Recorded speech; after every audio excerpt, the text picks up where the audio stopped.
J'évoquais Bilal radhiyallahu anhu dans mes précédents sermons. Le père d'Abdullah bin Burayda relate ceci. Un matin, le saint prophète Mohammed lui a appelé Bilal et il lui a demandé « Ô Bilal, pourquoi me devances-tu au paradis ?» Hier soir, quand je suis entré au paradis, j'ai entendu le bruit de tes pas devant moi.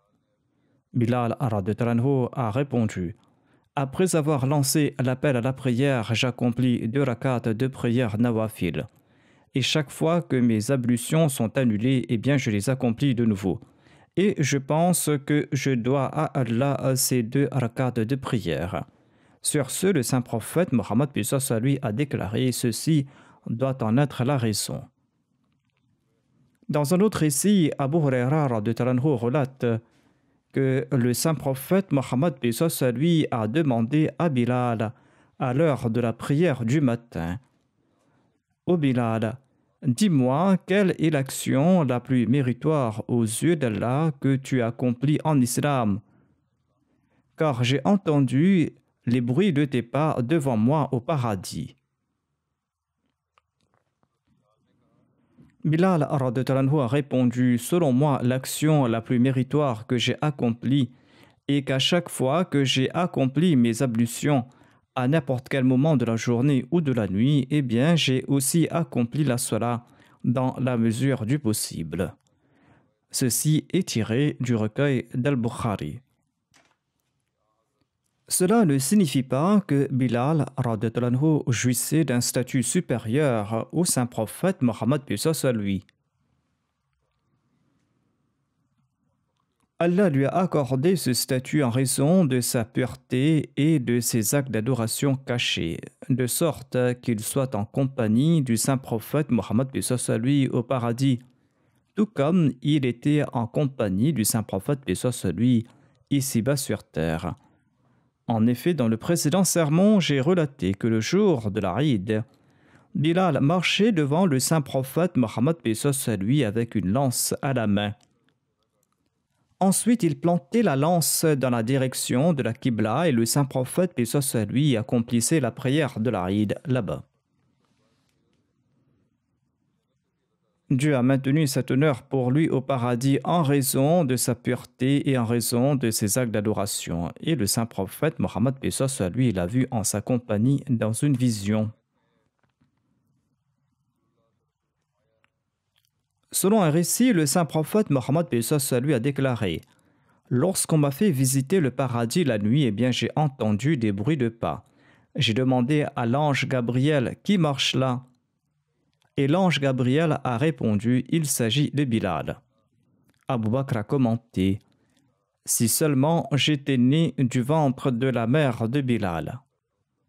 Si seulement le père de Bilal était mon père, et si seulement j'étais comme Bilal. Il jouit certainement d'un éminent statut, lui qui à une époque était méprisé et était tiré sur les pierres. » Ainsi donc, Abu Bakr souhaitait être Bilal.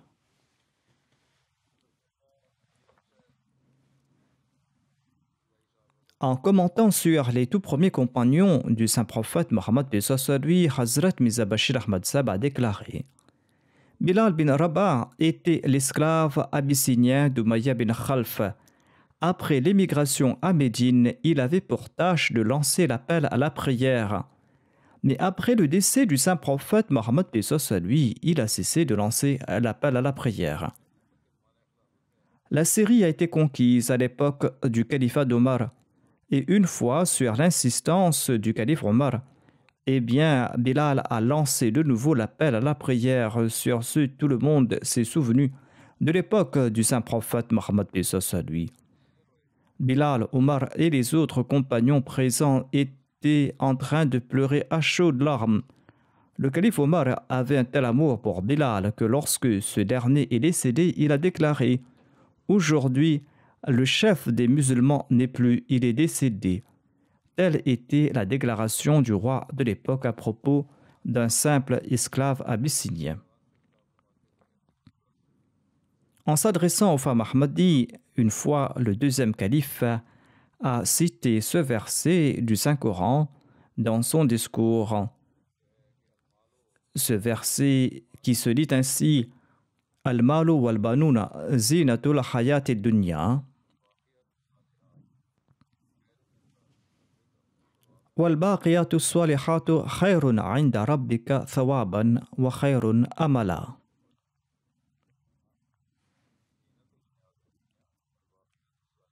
المال والبنون زينة الحياة الدنيا والباقيات الصالحات خير عند ربك ثوابا وخير أملا.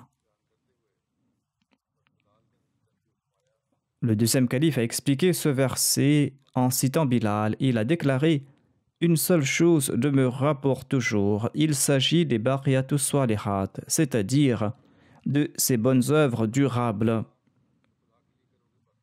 Les œuvres que vous accomplirez pour la cause d'Allah perdureront.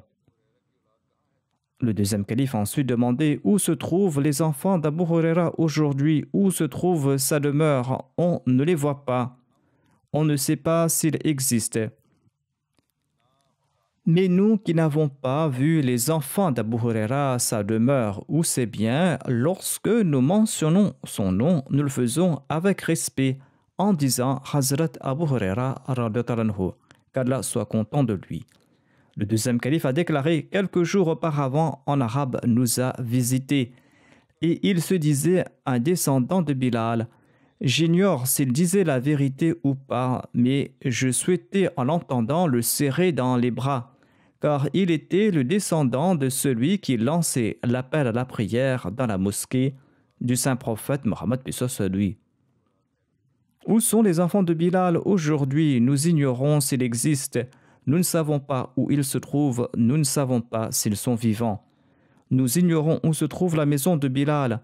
Nous ne savons pas où se trouvent ses propriétés. Où sont-elles? Mais les adhan qu'il lançait dans la mosquée du saint prophète, paix soit sur lui, demeurent jusqu'à présent et demeureront pour toujours. Ceux-ci sont les bonnes œuvres qui perdureront. Bilal a relaté 46 hadiths. Les recueils de Bukhari et de Muslim en mentionnent 4. Selon un hadith, le saint prophète Mohammed lui a déclaré: le paradis souhaite ardemment accueillir 3 personnes, Ali, Ammar et Bilal.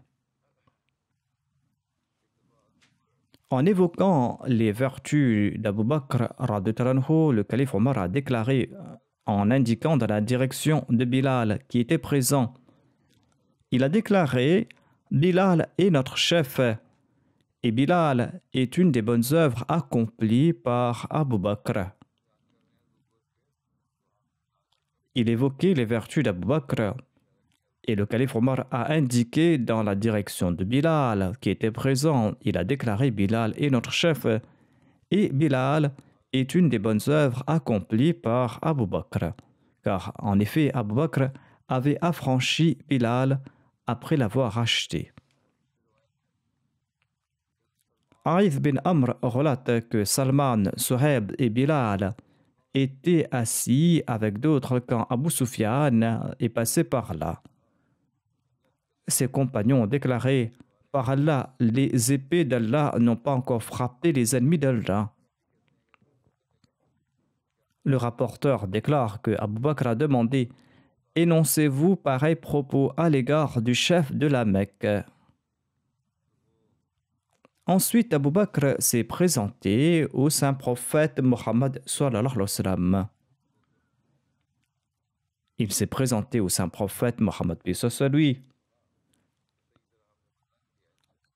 Il n'a pas apprécié le fait que ses 3 compagnons disaient qu'ils n'avaient pas encore assouvi leur vengeance. Abu Bakr leur a demandé: énoncez-vous pareil propos à l'égard du chef des Qurayshites.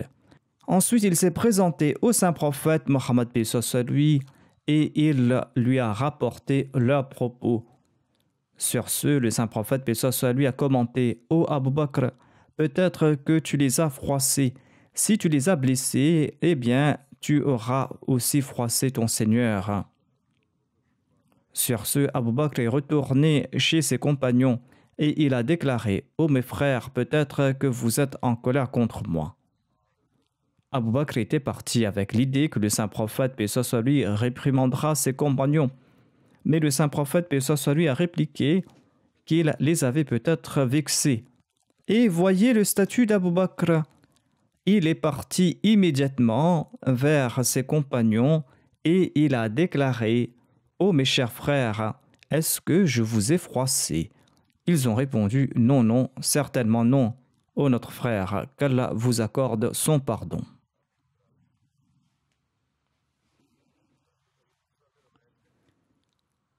Abu Moussa relate ceci: j'étais en compagnie du saint prophète Mohammed paix soit sur lui lorsqu'il se trouvait à Jirana, un lieu situé entre la Mecque et Médine. Bilal était en sa compagnie. Un bédouin s'est présenté et il a déclaré, il a dit: ô Mohammed, sallallahu alayhi wa sallam, n'allez-vous pas respecter la promesse que vous m'avez faite? Le saint prophète Mohammed paix soit sur lui a répondu: je t'offre une bonne nouvelle. Le bédouin a répliqué: vous me l'avez répété à maintes reprises. À maintes reprises, vous avez déclaré que vous m'offrez ces bonnes nouvelles. Sur ce, le saint prophète Mohammed paix soit sur lui s'est tourné avec un peu de colère vers Bilal et vers Abu Moussa qui était présent. Il ne s'est pas tourné vers ce bédouin. Il s'est tourné vers ses deux compagnons et il a déclaré que ce bédouin a rejeté ma bonne nouvelle. Acceptez cette bonne nouvelle tous deux. Tous deux ont déclaré: ô envoyé d'Allah, nous l'avons accepté. Ensuite, le saint prophète, paix soit sur lui, a demandé qu'on lui apporte un récipient contenant de l'eau. Il s'est lavé les mains, le visage et il s'est rincé la bouche de cette eau. Ensuite, il a dit à ses deux compagnons: buvez de cette eau et aspergez vos visages et vos poitrines de cette eau et soyez contents. Tous deux ont pris le récipient et ils ont suivi les consignes du saint prophète Mohammed sallallahu alayhi wa sallam. Salama, la mère des croyantes, l'épouse du saint prophète paix soit sur lui, était derrière le rideau et elle a déclaré: laissez aussi un peu d'eau pour votre mère, c'est-à-dire pour Salama, la mère des croyants. Et tous deux en ont gardé pour elle. Ali bin Abi Talib relate que le saint prophète Mohammed paix soit sur lui a déclaré: Allah a accordé 7 naqib à tout prophète et il m'en a accordé 14, c'est-à-dire le double.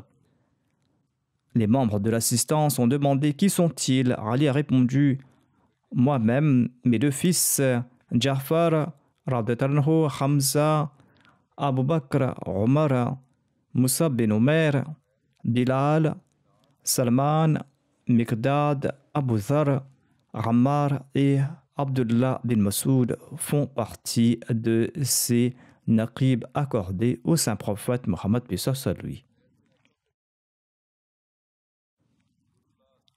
Zayd bin Arqam relate que le saint prophète Mohammed paix soit sur lui a déclaré: Bilal est un homme très bon, il est le chef de tous les muezzins, seuls les muezzins le suivront, et le jour de la résurrection, seuls les muezzins auront le cou le plus long.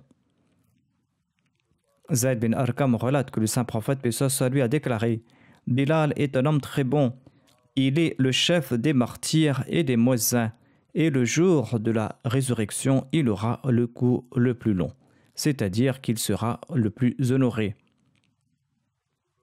Selon un autre récit, le saint prophète Mohammed paix soit sur lui a déclaré que Bilal recevra une des chamelles du paradis et il voyagera dessus. L'épouse de Bilal, radhiyallahu, relate: le saint prophète paix soit sur lui est venu me rendre visite et il m'a salué. Il m'a demandé: Bilal est-il présent? J'ai répondu: non, il n'est pas présent. Veuillez entrer.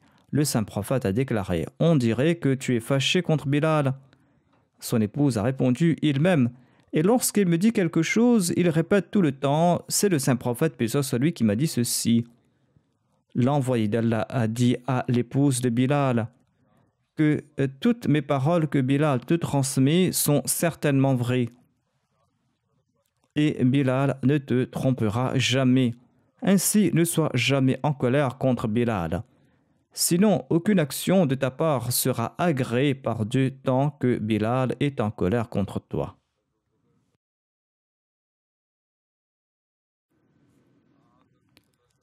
Abu Huraira relate que le saint prophète Mohammed lui a déclaré: Bilal ressemble à une abeille qui suce le nectar sucré des fruits et le suc des herbes amères, mais il en produit un miel sucré.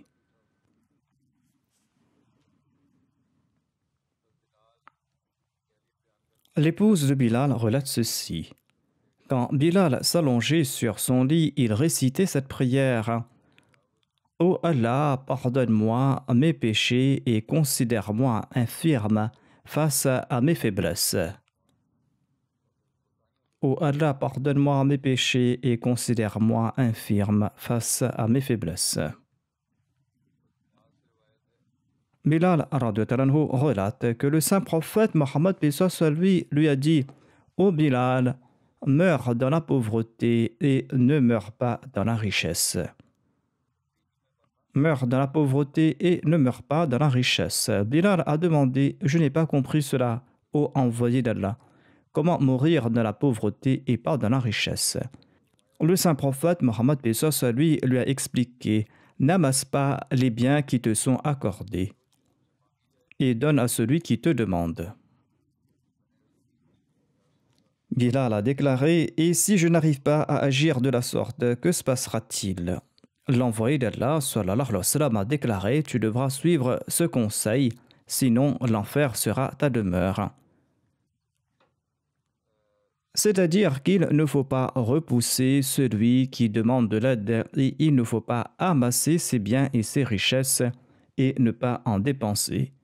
Il est important aussi d'en dépenser. Bilal est décédé en l'an 20 de l'Hégire à Damas, en Syrie, au cours du califat d'Omar. Selon certaines personnes, il serait décédé à Alep. Il avait plus de 60 ans. D'aucuns pensent qu'il serait décédé en l'an 18 de l'Hégire. Il a été enterré dans le cimetière de Damas, tout près de la Bab al-Saghir.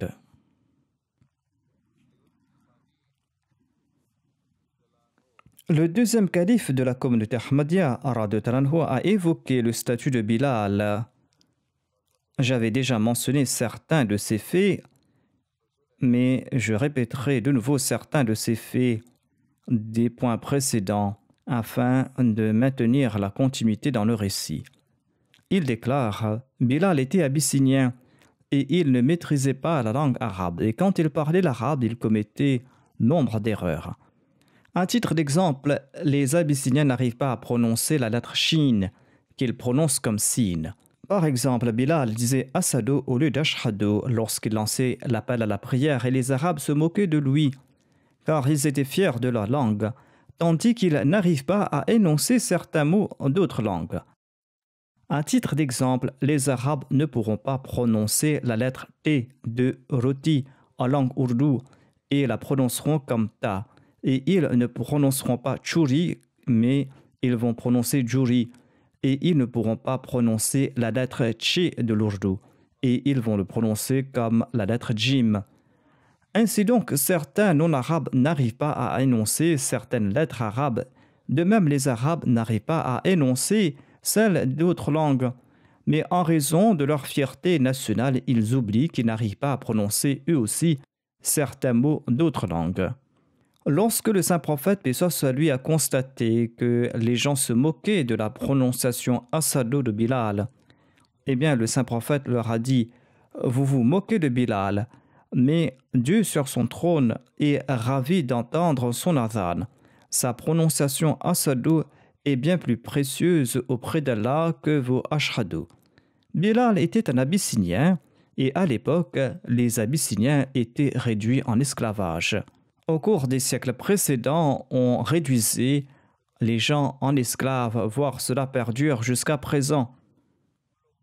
Mais le saint prophète Mohammed Pesos, lui, ne considérait pas les non-arabes comme bas et inférieurs. À ses yeux, toutes les nations ont été créées par Dieu et sont sa création.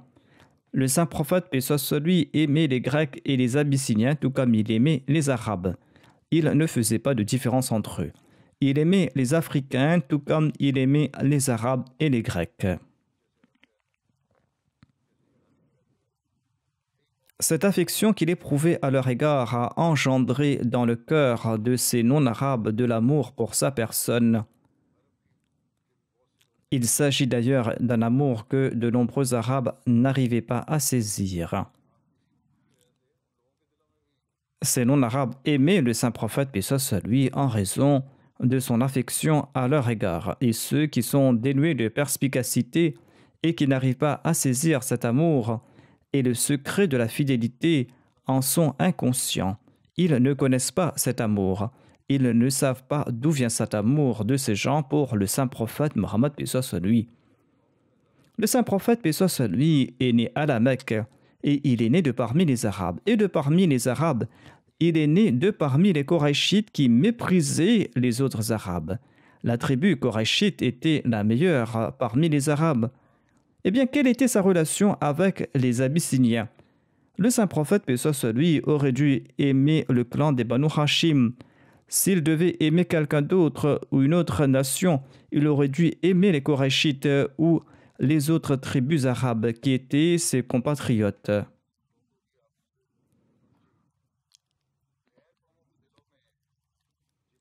Comment l'amour pour le saint prophète Mohammed, paix soit sur lui, pouvait-il naître dans les cœurs de ces non-arabes quand les armées du saint prophète, paix soit sur lui, s'attelaient à détruire leur État et quand le pouvoir islamique mettait à mal leur hégémonie nationale?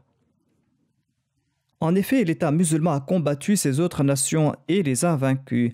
Ces puissances ont disparu.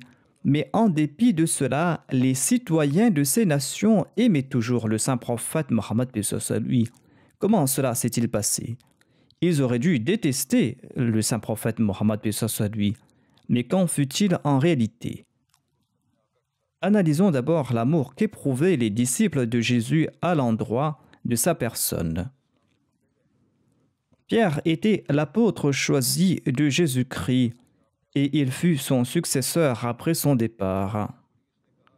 Quand les soldats ont arrêté Jésus, ils ont demandé à Pierre pourquoi il suivait derrière et ils ont eu des soupçons à son sujet et ils ont déduit qu'il était un des disciples de Jésus-Christ. Tout apeuré, Pierre a répondu sur le champ « Je ne suis pas son disciple. Au contraire, je le maudis. » Non seulement a-t-il rejeté Jésus-Christ, mais il l'a aussi maudit. Il n'y a pas de doute que les apôtres aimaient Jésus-Christ. D'ailleurs, Pierre a été crucifié à Rome plus tard. Il a accepté la mort avec bravoure et il n'a pas répudié son amour et son obéissance pour Jésus-Christ le Messie. Mais lorsque Jésus a été placé sur la croix, sa foi n'était pas aussi ferme. 2 ou 3 claques l'ont apeuré. Mais par la suite, Pierre a accepté la croix de gaieté de cœur. En tout cas, tel était un aperçu de l'amour des apôtres de Jésus à l'égard de la personne de Jésus. Maintenant, tournons-nous vers ces esclaves qui ont accepté le saint prophète Mohammed, paix soit sur lui, et qui étaient fermes dans leur foi. Bilal était un esclave abyssinien. Voyons l'effet de l'amour du saint prophète Mohammed, paix soit sur lui, sur sa personne.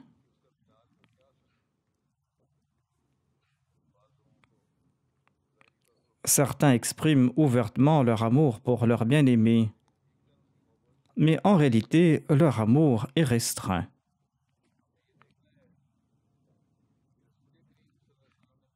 Bilal était un esclave abyssinien. Il était détesté non seulement par les Korachites, mais par tous les Arabes. L'affection du saint prophète Mohammed, paix soit sur lui, à son égard était-il en raison de sa tolérance ou en raison d'un amour sincère. Cette affection était-elle d'apparence ou réelle? Seul Bilal pourra analyser cela.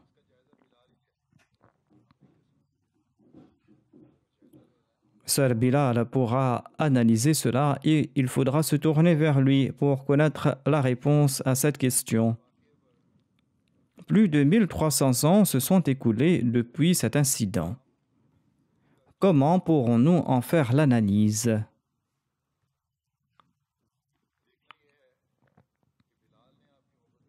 Qu'avait déduit Bilal de cet amour du saint prophète Mohammed paix soit lui pour sa personne? Qu'est-ce qu'avait compris Bilal de cet amour qu'avait le saint prophète paix soit lui pour sa personne? Il n'est pas question de comprendre ici ce que j'en ai déduit ou ce qu'en a déduit ceux du siècle précédent ou ceux du siècle d'avant. Il n'est pas question ici de savoir ce qu'en a déduit les compagnons de l'époque du saint prophète Mohammed paix soit lui. Voyons ce qu'en a déduit Bilal de cette petite phrase évoquée plus haut.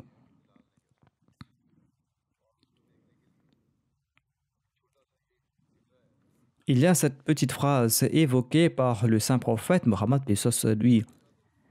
Il avait déclaré aux autres: vous vous moquez de Bilal parce qu'il prononce Asadu au lieu d'Ashhadu, mais Dieu sur son trône est ravi d'entendre son adhan. Sa prononciation Asadu est bien plus précieuse aux yeux d'Allah que vos Ashhadu. Le saint prophète paix soit lui avait-il prononcé ces paroles pour le consoler, pour le défendre temporairement ou en raison de l'amour profond? Qu'avait compris Bilal de cette phrase?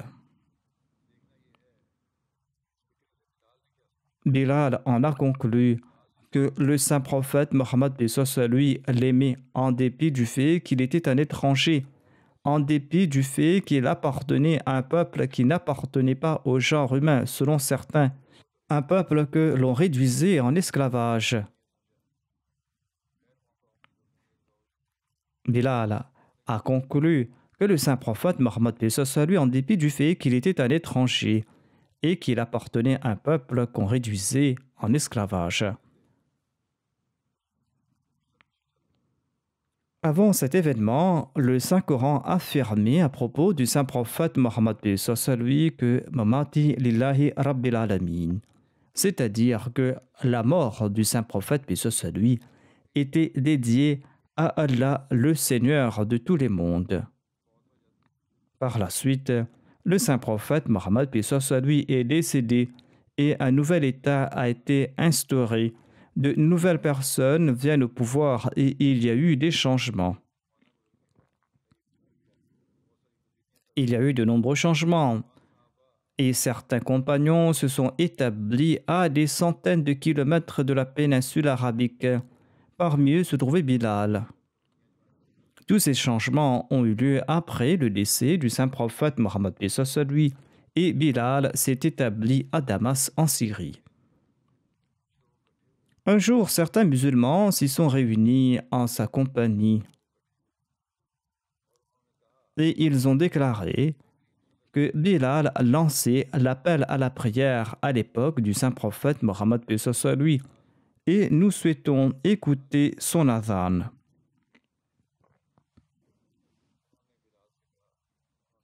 Mais Bilal a rejeté leur demande en disant qu'il ne lancerait pas l'appel à la prière après la mort du saint prophète Mohammed paix soit lui.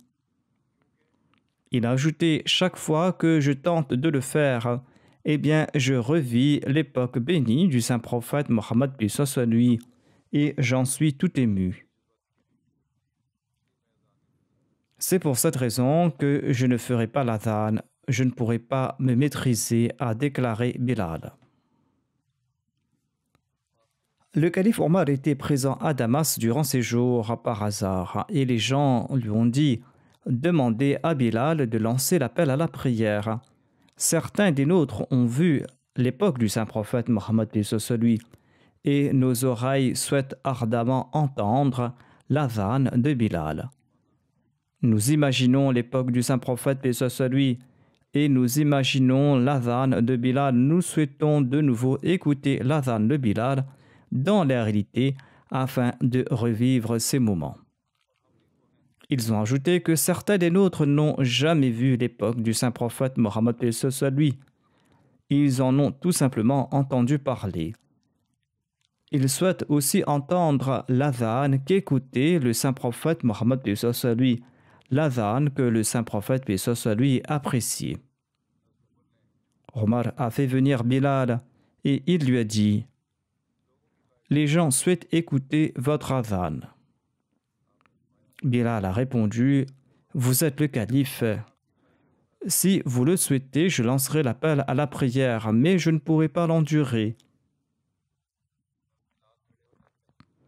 Bilal s'est mis debout et il a lancé l'appel à la prière à haute voix, tout comme il le faisait à l'époque du saint prophète Mohammed, paix soit sur lui.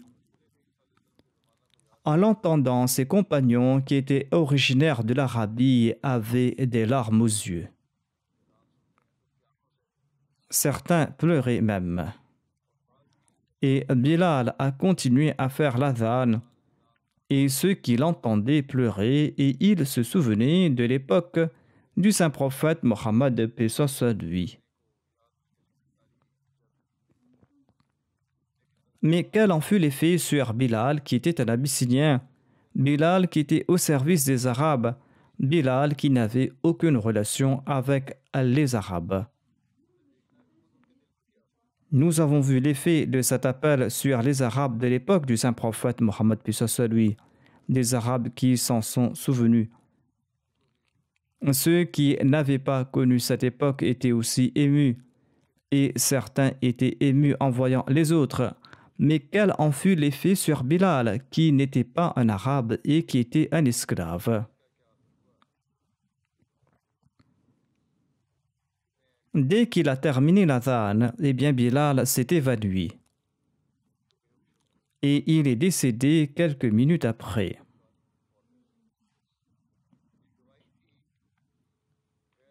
Tel était le témoignage des non-arabes quant à la déclaration du saint prophète Mohammed, paix soit sur lui, qui affirmait qu'il n'existe pas de différence entre les arabes et les non-arabes.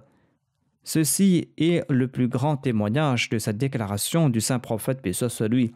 Ceci est le témoignage de ces non-arabes qui ont entendu la voix emplie d'amour du saint prophète Mohammed, paix soit sur lui.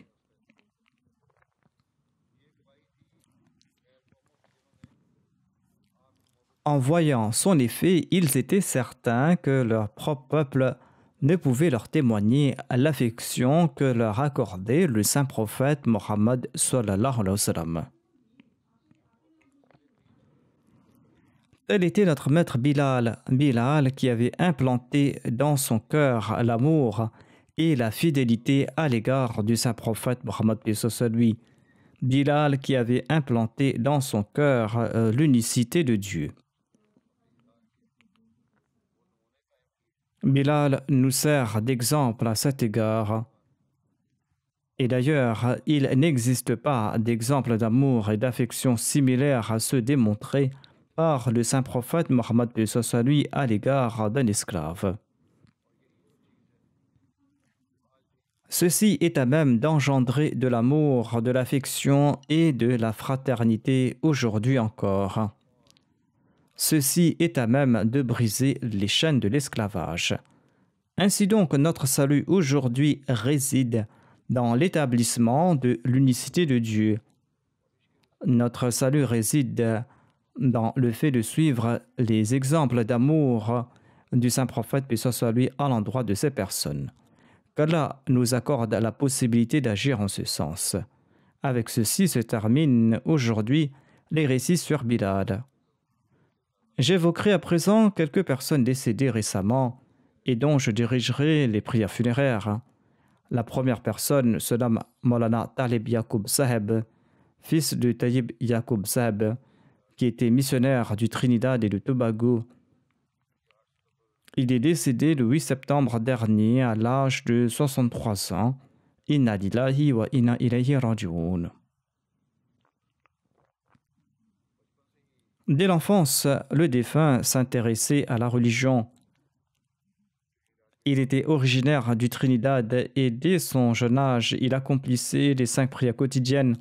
Il récitait le Saint-Coran et il aimait lire les livres sur l'islam. Après ses études élémentaires, il a travaillé dans la compagnie British Insurance, mais après avoir complété son BEP, il a dédié sa vie le 13 janvier 1979 et il s'est enrôlé dans la Jamia Ahmadiyya de Rabwa, où il a complété ses études et il a eu son diplôme de Shahed en 1989.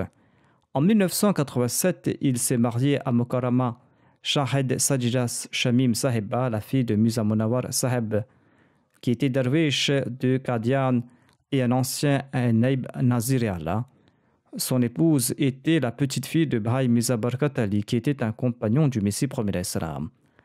Après ses études à la Jamia, le défunt a été affecté la toute première fois au Zaïre, en Afrique, où il a travaillé de 89 à 92. Ensuite, il a servi comme missionnaire au Guyana de 93 à 97. Il a été affecté par la suite au Ghana, où il a travaillé dans 2 régions, dont Kumasi. Il a servi de 97 jusqu'en 2004. Il est tombé gravement malade là-bas et il a été affecté au Trinidad où il a servi dans la Jamaat de Freeport jusqu'à son dernier souffle.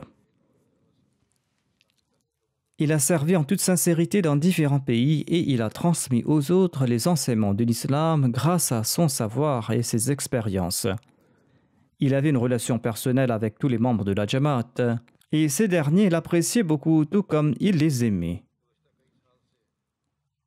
Il souffrait de ses reins depuis quelques années et il devait se rendre à l'hôpital 3 fois par jour pour ses dialyses. Mais cela n'a pas affecté ses travaux de la Jamaat. Le défunt était imbu d'une grande taqwa. Il était humble et très simple. Il était bienveillant et patient. Il était obéissant et doux. Il rencontrait tout le monde, le sourire au visage. En sus de ses 5 prières quotidiennes, il accomplissait la prière de Tahajjud régulièrement et il récitait le Saint-Coran régulièrement. Et avant de se coucher, il accomplissait 8 rakats de prière de Nawafil. Il était très respectueux des traditions de la Jamaat et il encourageait aussi les membres de sa Jamaat de respecter les préceptes de la Jamaat. Il était très apprécié au sein de sa famille. Il laisse derrière lui son épouse, son fils Nassir Yacoub et 2 filles nommées Adila et Amina. Il laisse aussi derrière lui 2 frères et 3 sœurs. Certains sont au Trinidad et d'autres sont en Australie. Sa belle-sœur nommée Hélène Yacoub déclare que j'ai fait la Bayra 30 ans de cela et quand Maulana Sahib est venu au Trinidad, il m'enseignait avec beaucoup d'amour différents points sur la religion. Et c'est pour cette raison que j'étais intéressé à apprendre davantage à propos de la religion. Et le défunt en était très content. Et c'est en raison du comportement du défunt que mon fils Tayyib Yacoub souhaite devenir missionnaire par la grâce d'Allah. Il est à présent en 2e année au sein de la Jamia Ahmadiyya du Canada. Une femme médecin déclare à propos du défunt que le défunt possédait de grandes qualités. Tout médecin et tout infirmier qui le traitait était très impressionné par ses qualités. Il était malade et s'il était assis à l'hôpital et qu'il n'y avait pas de place et qu'un patient se présentait, eh bien il se levait et il lui faisait de la place. Ainsi donc, il était un exemple pour les patients, pour les médecins et pour les autres. Le missionnaire en charge de la Jamaat de Trinidad et de Tobago déclare à son propos que le défunt possédait les qualités d'un véritable Murabbi et Muballigh.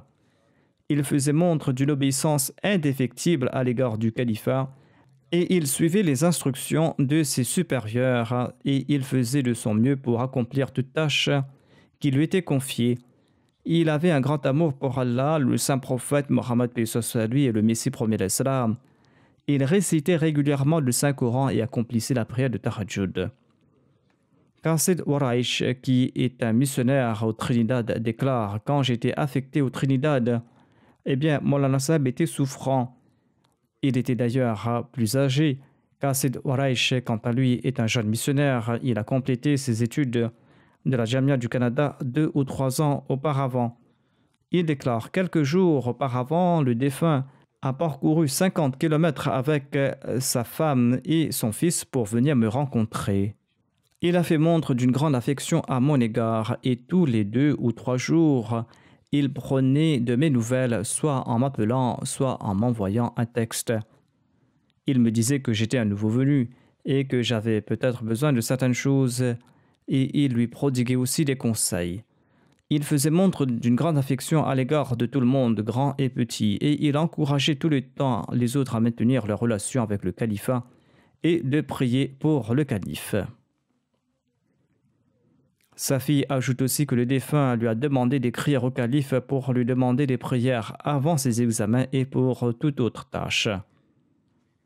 Munir Ibrahim, un Ahmadi du pays, relate ceci: Maulana Saheb était toujours présent lorsque nous sortions pour accomplir le tablir.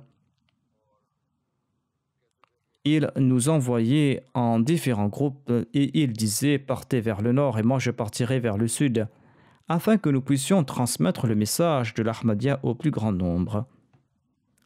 Et il était toujours souriant. Des jeunes missionnaires et d'autres personnes travaillaient avec lui. Ils ont tous témoigné qu'il était très content lorsqu'un tel accomplissait le moindre travail pour le progrès de la Jamaat ou dans le domaine du tablir. Et il félicitait cette personne.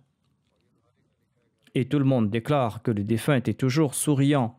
Il tentait de réconcilier ceux qui s'étaient disputés. Au cours de ces années d'étudiant, s'il y avait eu une dispute entre des amis, il les réconciliait toujours et il faisait la paix entre eux en disant que nous sommes des Ahmadis et nous ne devons pas nourrir de la rancœur à l'endroit de nos frères. Moi-même, j'en ai fait le constat. Il était toujours souriant. Il était très dévoué à l'égard du califat. Et comme je l'ai dit, ses enfants ont mentionné le fait qu'il les encourageait d'établir un lien avec le calife et de lui écrire. Monsieur Naresh, un nouveau Ahmadi, a écrit que je visitais différentes mosquées non Ahmadi à la recherche de l'islam véritable. Quand j'ai rencontré Maulana Talib, j'avais eu une très bonne impression, et ce avant même d'écouter un argument. Et c'est la raison pour laquelle il a ensuite prêté le serment d'allégeance. Talib Yaqub Saheb a accompli son serment avec une conviction parfaite et il n'a jamais présenté d'excuses. Il a toujours dit qu'il travaillerait là où le calife l'enverrait. Il a déclaré que si le calife m'affecte au Pakistan, je ne retournerai pas au pays. De plus, alors qu'il était au Pakistan, il a fait des efforts pratiques en apprenant la langue Punjabi. Il a appris cette langue au cas où le calife allait l'affecter dans ce pays, parce qu'il aurait à parler avec ceux qui parlent cette langue, et c'est pour cette raison qu'il a appris le Punjabi. Qu'Allah lui accorde sa miséricorde, qu'Allah exalte son statut et qu'il accorde sa protection à sa femme et ses enfants et qu'il leur permette de perpétuer ses bonnes œuvres. Ensuite, je dirigerai la prière funéraire d'Iftikhar Ali Qureshi, qui était ingénieur de profession. Il a servi comme Wakilul Ma'athalith et vice-président du Majlis Tahrik Jadid. Il est décédé le 3 juin dernier à l'âge de 99 ans. Inna lillahi wa inna ilayhi raji'un. Le père d'Iftikhar Ali se nommait Mumtaz Ali. Il était vétérinaire de profession. Iftikhar Ali est né dans le district de Meerut en Inde, où il a été scolarisé jusqu'à la fin de son lycée. Ensuite, il a été admis au Thomson Engineering College de Roorkee, qui est maintenant une université. Il a obtenu son diplôme d'ingénierie civile. Et il est entré au sein de la communauté Ahmadiyya alors qu'il était étudiant. Son père n'était pas encore Ahmadi. Iftikhar Qureshi a lu les ouvrages du Messie premier d'Islam et il les a étudiés et par la suite il a accepté Ahmadiyya. Le message de l'Ahmadiyya lui est parvenu par l'intermédiaire du mari de sa tante paternelle, Mukhtar Qureshi.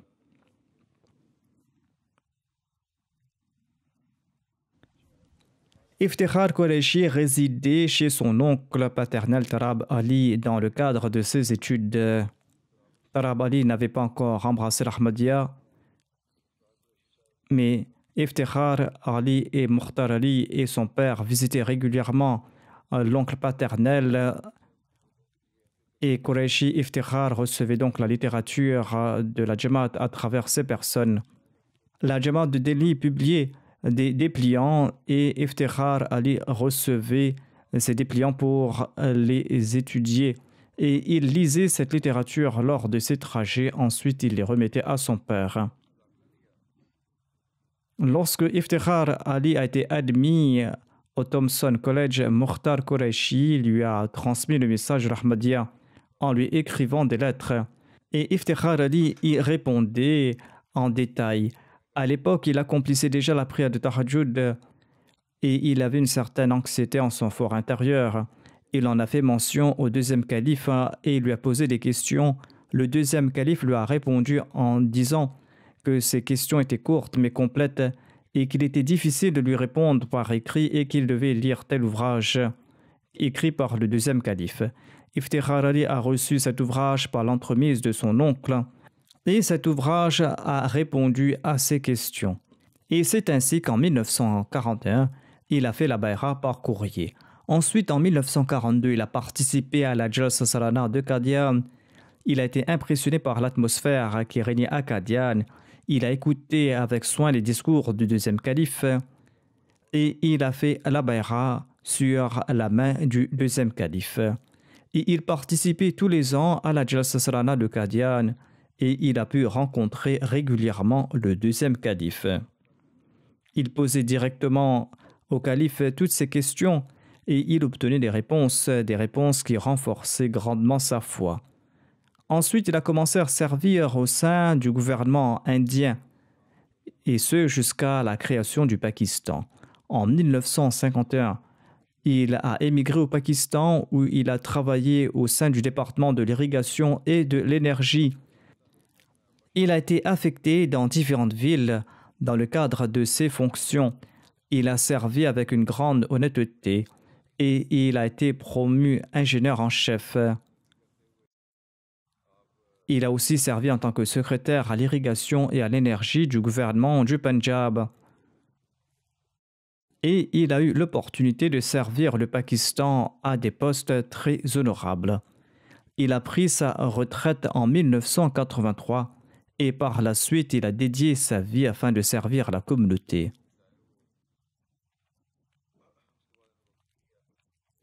En 1980, lorsque le troisième calife est rentré à Rabwa après sa tournée en Espagne, il a fondé l'Association internationale des architectes et ingénieurs Ahmadi. Et il a nommé Iftikhar Ali comme le premier président de cette association. À l'époque, le défunt servait en tant qu'ingénieur en chef au sein de l'État. Ensuite, il a pris sa retraite et il a présenté sa demande pour servir la communauté en tant que personne dédiée. Et le troisième calife a accepté sa requête et l'a nommé Wakilul Mal Thalith du Tahrik Jadid.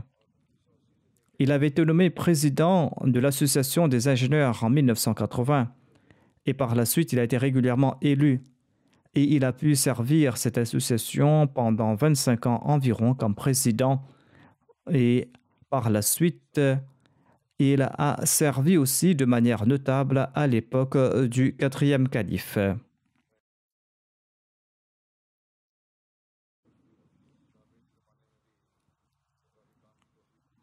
Ainsi donc, il a travaillé sur la construction de différentes résidences arabois et de différents bâtiments de la communauté arabois.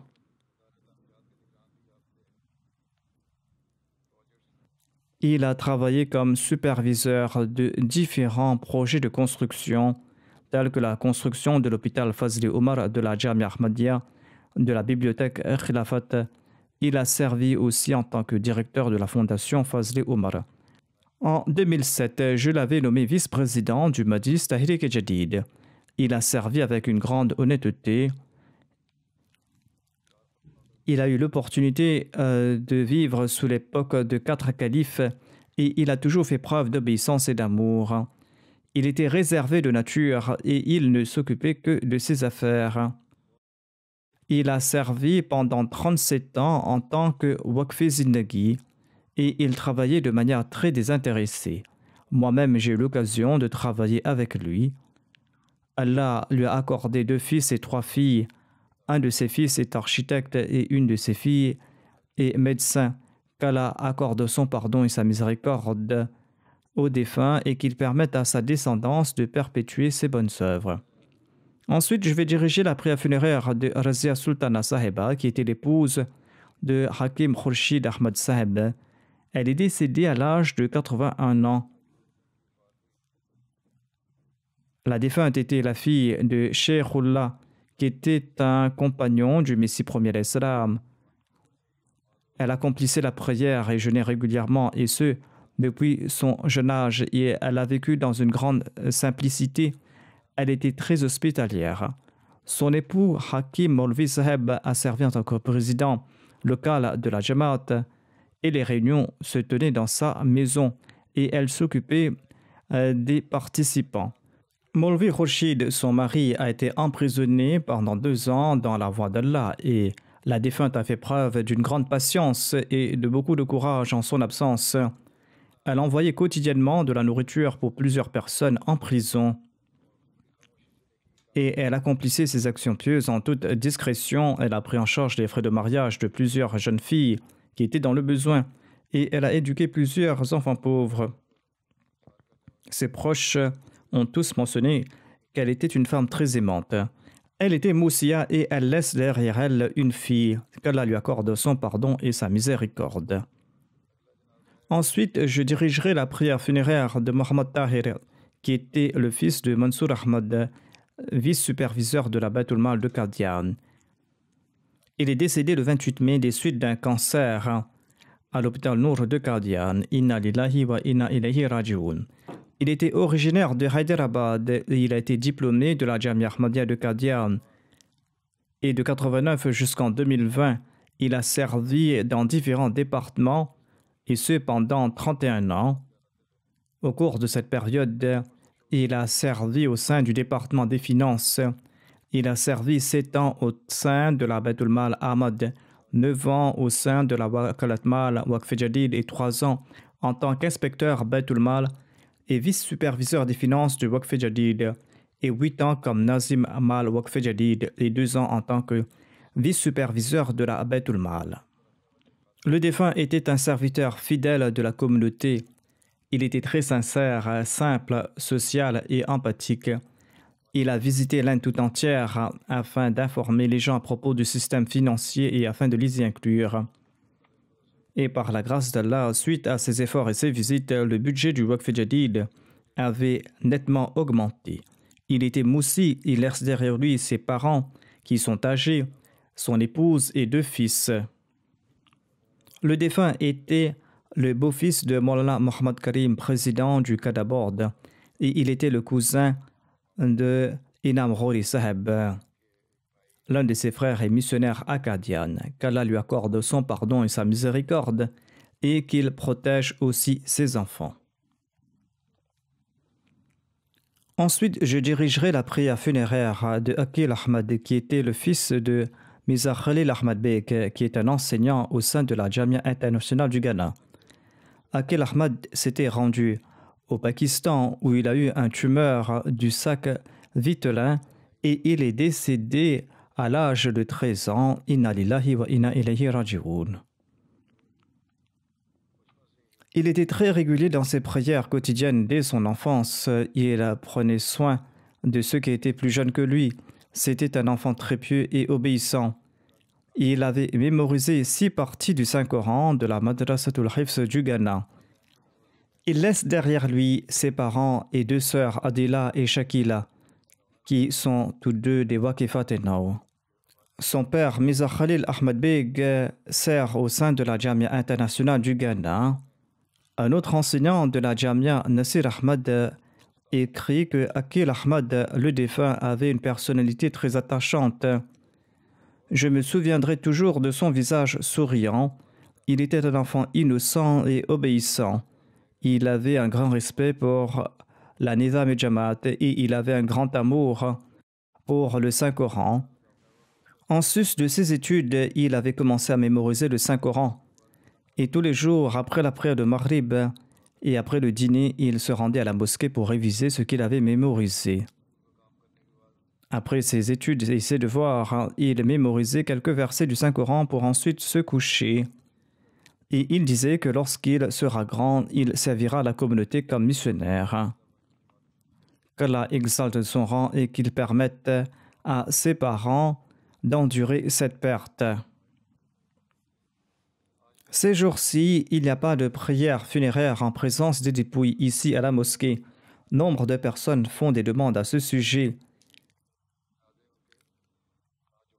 Il n'est pas possible de le faire les jours du vendredi par manque de temps.